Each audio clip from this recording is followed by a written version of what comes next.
नमस्कार दोस्तों, मैं रविंदर सिंह एक बार फिर जुड़ चुका हूं आपसे खबरी लाल में। जैसा कि साथियों, कुछ दिन पहले हमने आपको पूरी राजस्थान का जो सबसे चर्चित मुद्दा था पांचना डैम का, उसको लेकर आपको अपडेट दी थी। उसको ही लेकर अभी कुछ समय पहले जवाहर सिंह बेडम और किरोड़ी लाल मीणा ने दोनों पक्षों को बैठाकर समझाइश करी थी, उनकी बातें मानी थी।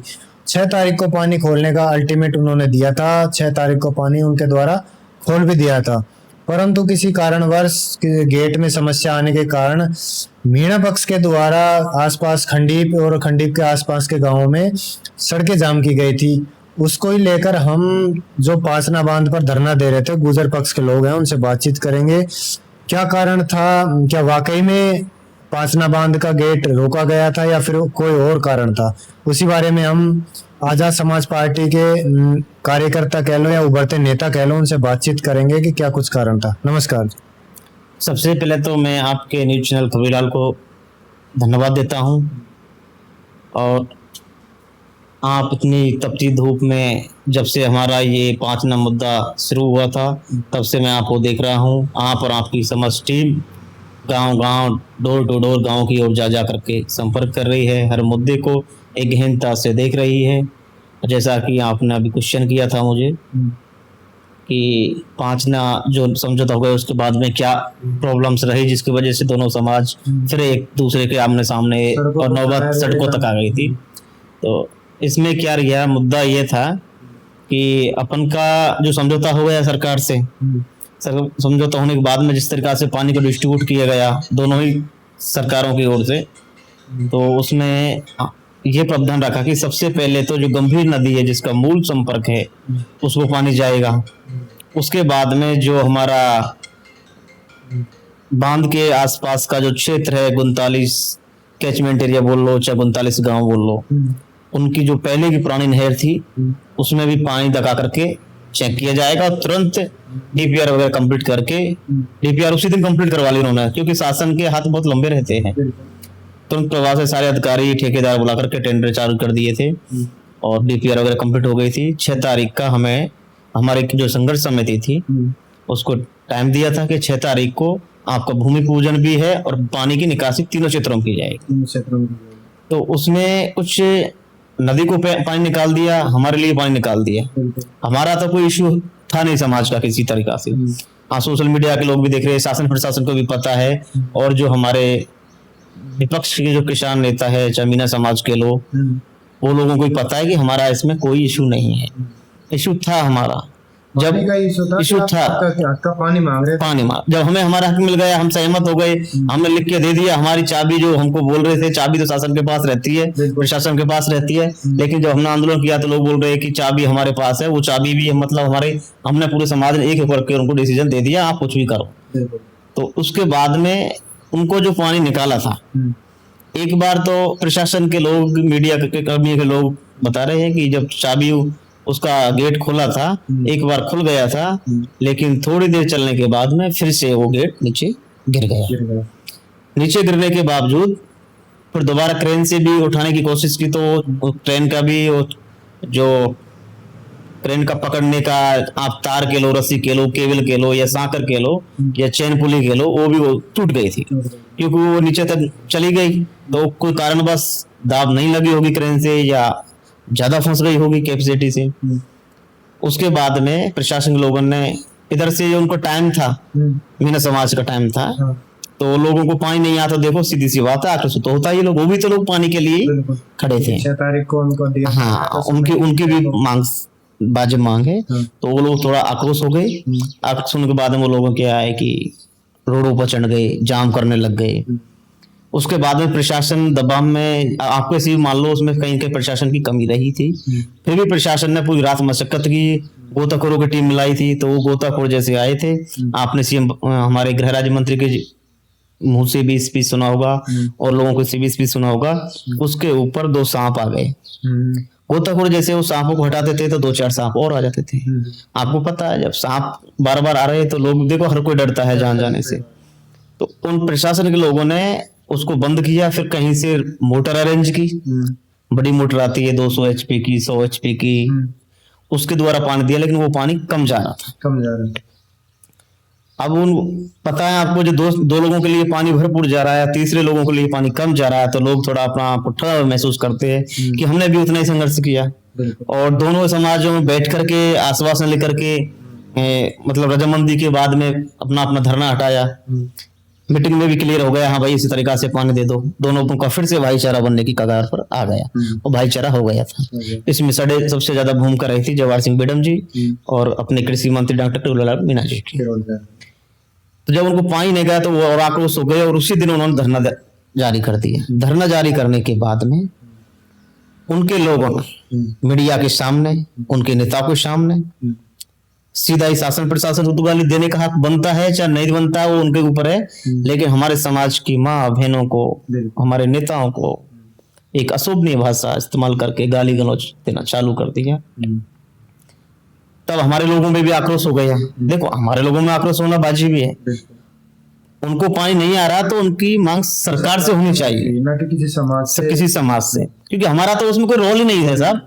जब हमने सारी बात रख दी, हमारे सारे समझौता हो गए, तो हमारा उसमें रोल क्या है? हमारी तरफ से तो उधर स्पीड से पानी जाओ चाहे कम जाओ। उन लोगों को हमारे तरफ इनर्गल भाषा का इस्तेमाल करना, गाली गलौज देना, तो ये उचित नहीं है। हमारे लोगों में भी आक्रोश आ गया। हमारे लोगों ने भी तुरंत अनाउंसमेंट कर दिया, धरना प्रदर्शन जारी कर दिया। हमने भी रोड रोके जहां जहां हमें रोकना था, ज्ञापन भी दिए प्रशासन को लोगों के खिलाफ।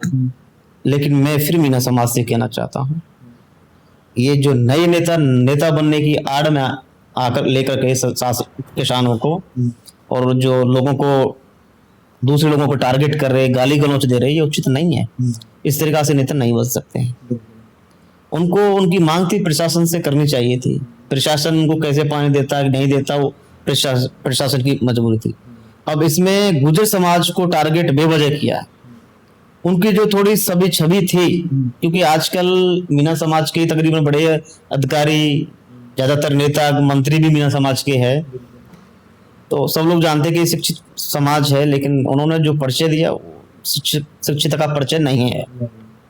क्योंकि अजय राज मीणा और दिनेश मीणा द्वारा बार बार मंच से बयान भी दिया जा रहा था, भद्र टिप्पणी भी की जा रही थी। ऐसा क्या कारण है कि वो बार बार ऐसी बात बोलते हैं, जबकि ऐसा उनके बयान देने से दोनों समाज में टकराव बढ़ने की बहुत ज्यादा स्थिति बन गई थी? देखो, कहीं न कहीं उनसे को फंडिंग आई है। देखो, आपने हमारे भी मंच देखे होंगे, छोटे से नेता से लेकर के बड़े नेता, युवाओं से लेकर के वृद्ध लोग, माता बहना, सब लोगों से आपने डोर टू डोर संपर्क किया, सबसे आपने आपके इंट्रोडक्शन लिया। हमारे किसी लोगों ने इस तरीका की भाषा का इस्तेमाल नहीं किया। अगर किसी ने किया होगा, हमने तुरंत उसका हाथ पकड़ लिया होगा, नहीं इस तरीका से यूज नहीं करोगे। लेकिन उनके मंच से जब बड़े बड़े नेताओं के सामने, पूरी समाज के सामने गाली गलौज, उल्टे सीधे बयान ये देना है, तो ये सीधा सीधा हमें लगता है किसी न किसी लोगों ने उसको मोटी फंडिंग दी है।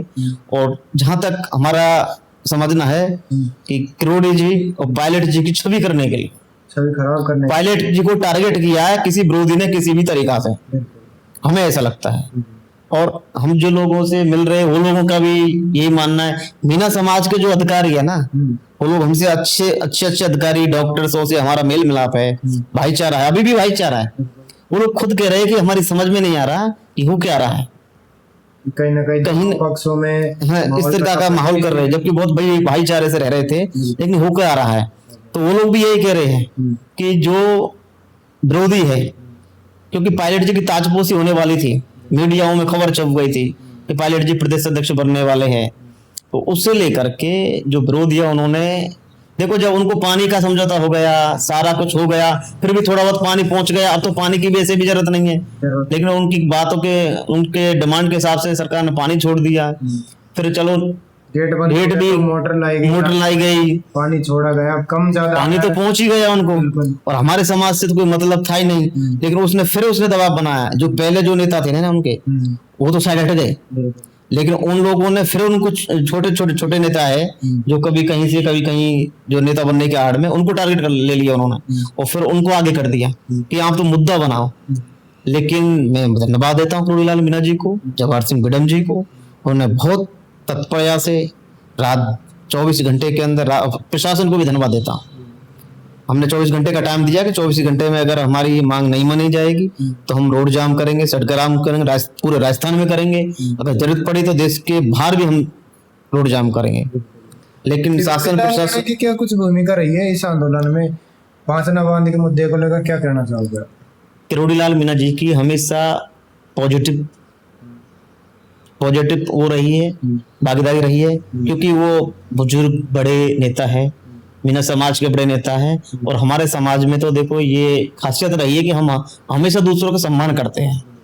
किरोड़ीलाल जी मीणा समाज से, लेकिन सम्मानीय तो सम्मानीय होता है। अब वो उनके विचार है कि हमारे नेता को गाली देते हैं कि हमारे नेता को क्या बोलते हैं, लेकिन किरोड़ीलाल मीणा जी अच्छे हैं। आप उनकी सूझबूझ के स्तर से एक एक्सपीरियंस मान लो, या उन्होंने बहुत कुछ देखा है, उतार चुनाव देखा है, या उनकी ये इस उम्र में उन्होंने देखा है कि 2007 में हमारा आंदोलन हुआ था, तब हमसे विरोध हो गया था करोड़ी जी का। उन्होंने बड़े बड़े मंचों पे भी कहा है कि मीनाओं से ज्यादा तो वोट तो मुझे गुजर देते हैं, लेकिन मुझे गलती कहाँ हुई, इनका मैंने एसटी आरक्षण की वजह से मैंने आवाज उठा ली, तो उनसे कहीं गलती हुई, इसलिए उनको पता लग गया कि सरकार हमेशा लड़ाने का काम करती है गुजर मीनाओं को, तो उन्होंने वो एक्सेप्ट भी किया।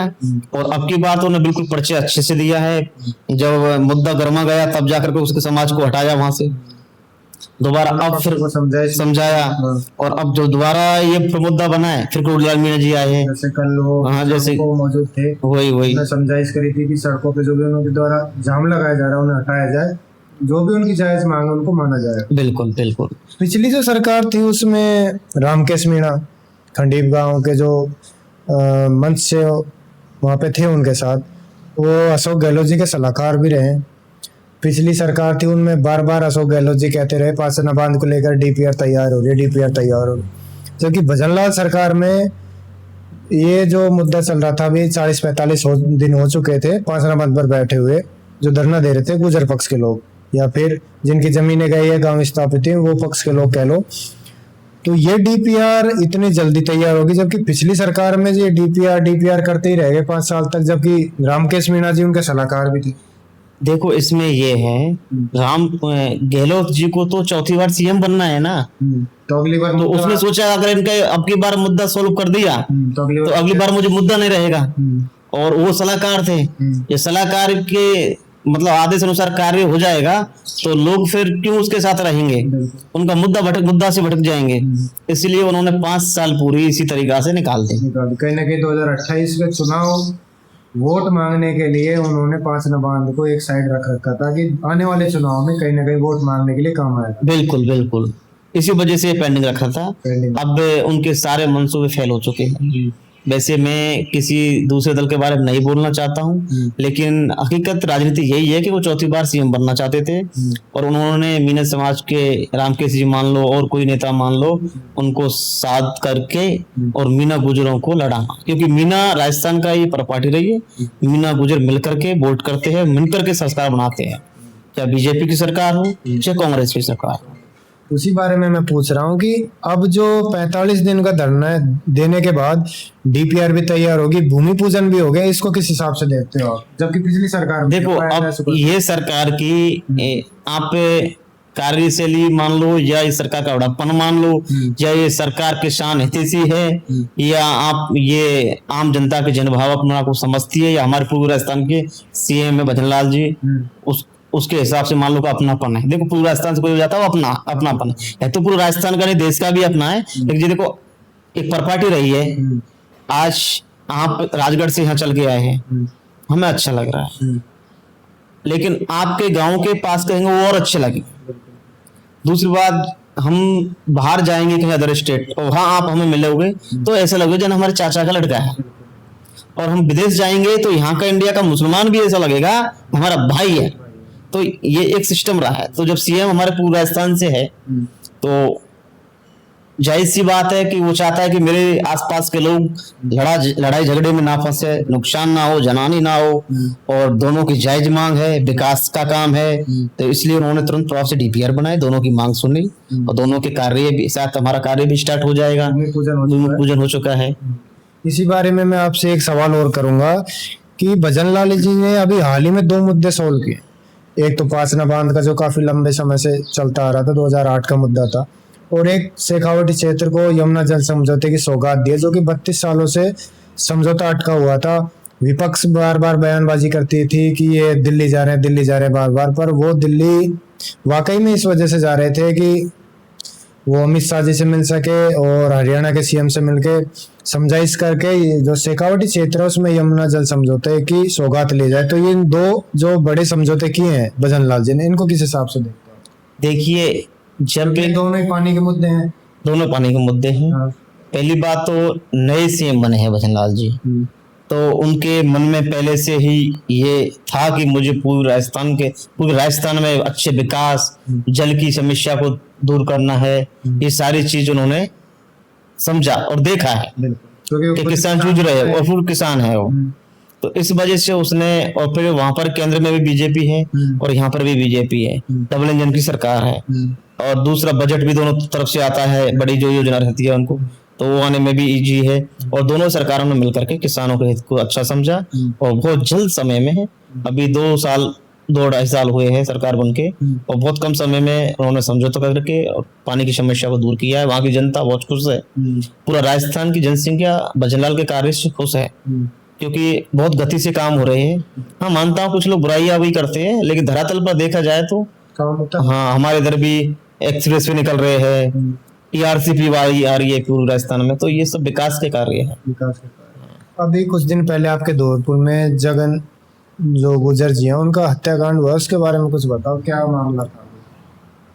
देखिए साहब जी, जगन हत्याकांड आपको पता है, ऐसे ही तो कोई डकैत बनना चाहता नहीं, कोई मजबूरी रही होगी, तो मजबूरी में आकर के उसने एक गलत रास्ता चुन लिया और रास्ते चल करके उसने 30 साल वही रास्ते पे चला।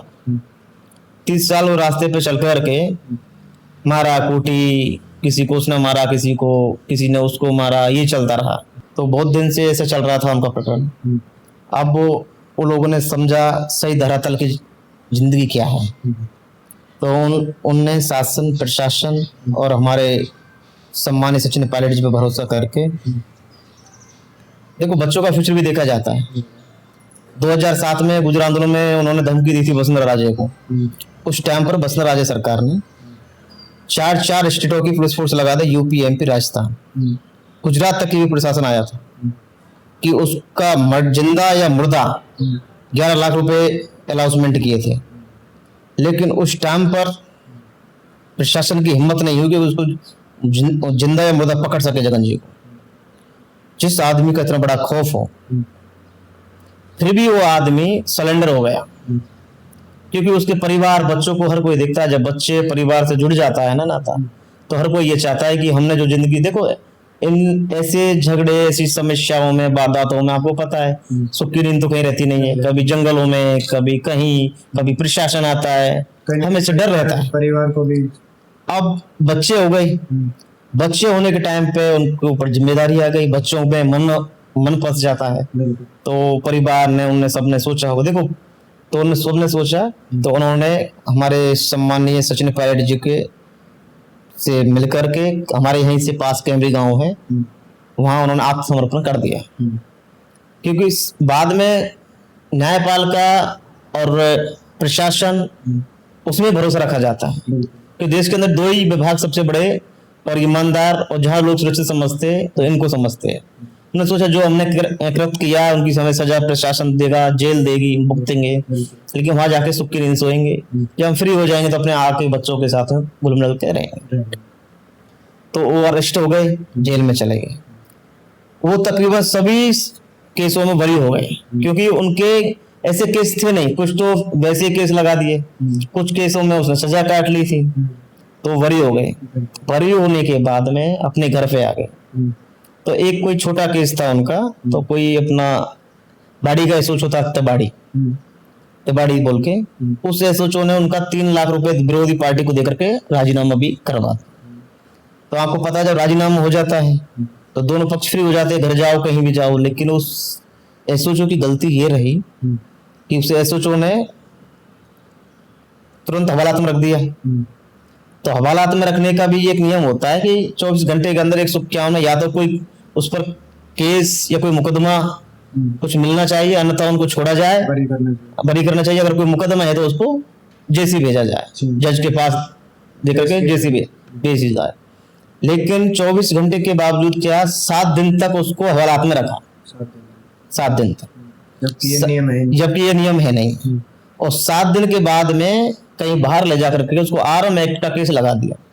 पहली बात तो वो वहां का जो है सोचो, वो सीधा सीधा दिख रहा है कि वो टारगेट है, वो मिला हुआ है उसी की, यहीं से साजिश चली हुई है। जो है सोचो कि 7 दिन हवालात में रहा है और वहीं आर्म सेक्ट में केस लगता है, तो कोर्ट कहाँ से आया, कट्टा या पिस्टल जो भी आया कहाँ से आया, वो एसओचओ ने लगाया, खुद ने जेब से लगाया, किसी ने लगाया है, तो इसमें वही आता है। चलो उसने आर्म एक्ट लगा दिया, समाज जनता सब जानती है, क्या पता पहले इसने इसे कृत किए, कुछ कर लिया होगा, निकल गया होगा, इसलिए कोई एक्टिव नहीं हुआ। लेकिन उसने इस केस लगा करके और जज के पास पेश कर दिया। जज के पास जाने के बाद हमको पता जेसी होती है, जेसी होती है, तो जब इतने छोटे मुकदमों में ये जिला जेल में जाना पड़ता है, लेकिन उन्होंने अजमेर ट्रांसफर कर दिया। अजमेर वो 2-3 महीने से जेल काट रहा था, दोनों भाई एक साथ रहते थे। लेकिन जिस दिन उनके साथ जो षड्यंत्र रचा था, उससे एक दिन पहले उनको जेल शिफ्ट कर दी गई। जेल शिफ्ट कर दी थी, तो वहां का सिस्टम में ऐसा था जी, जब जो अजमेर जेल है वो हाई सिक्योरिटी जेल है, उसमें सारी चीज एडवांस है।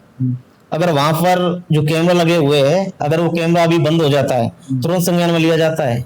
हाई सिक्योरिटी जेल है, तो वहां पर जब कैमरा बंद हो गया, तो वहां पर जो कैमरा वाला देखने वाला था उसको तुरंत एक्टिव होना चाहिए, इलेक्ट्रिशियन बुलाना चाहिए, कैमरा वाला बुलाना चाहिए, कैमरा चालू करवाना चाहिए। एक तो वहां ये दिख रहा है कि षड्यंत्र है कैमरा से। दूसरा, उसकी पर्सनल जेल थी, उसमें विष्णु मीना गया, विष्णु जो था वो गया कैसे? चलो विष्णु चला भी गया, तो इतना लंबा पूरा आदमी विष्णु से मरने सा, क्योंकि जब एसपी, डीएसपी, जज, बड़े बड़े लोग उससे कांपते थे, और वो एक छोटा आदमी उसे मार सकता है। लेकिन हमारे सुनने में आया है कि उसकी जब जांच की है, तो उसमें पोस्टमार्टम में नशे का बताया कि इसकी बॉडी ने एक्टिविटी नहीं करी, तो उसको 10 गोली टैबलेट नशे की दी थी जेल के अंदर। 10 गोली नशे की लाना। तो नशे की जो गोली आई है, तो आपको पता है कि जेल के अंदर बिना मिली भगत के एक सुई नहीं जा सकती। तो वहां पर आपको टैबलेट कहां से गई? टैबलेट गई है तो किसी अधिकारी के प्रेशर में गई है, किसी बड़े राजनेता के प्रेशर में गई है, नहीं तो ऐसे टैबलेट जा ही नहीं सकती। वो टैबलेट गई है, टैबलेट जाने के बाद में तो बिल्कुल मरा हो गया है, समझो सो गया तो मरा ही है आदमी। हम जब नींद में होते तो मरे ही समझो, हमको जिंदा नहीं है, खाली वो सांस चलती है। लेकिन हमसे कोई टच करेगा नींद में तो हम खड़े हो जाएंगे, तुरंत एक्टिव होंगे। लेकिन नशे में वो एक्टिव भी क्यों होगा? और उसको कैसे भी मार लो। अब उसको 4 लोगों ने मारा है, 5 लोगों ने मारा है, 6 लोगों ने मारा है, ये सीबीआई जांच निकाल सकते हैं।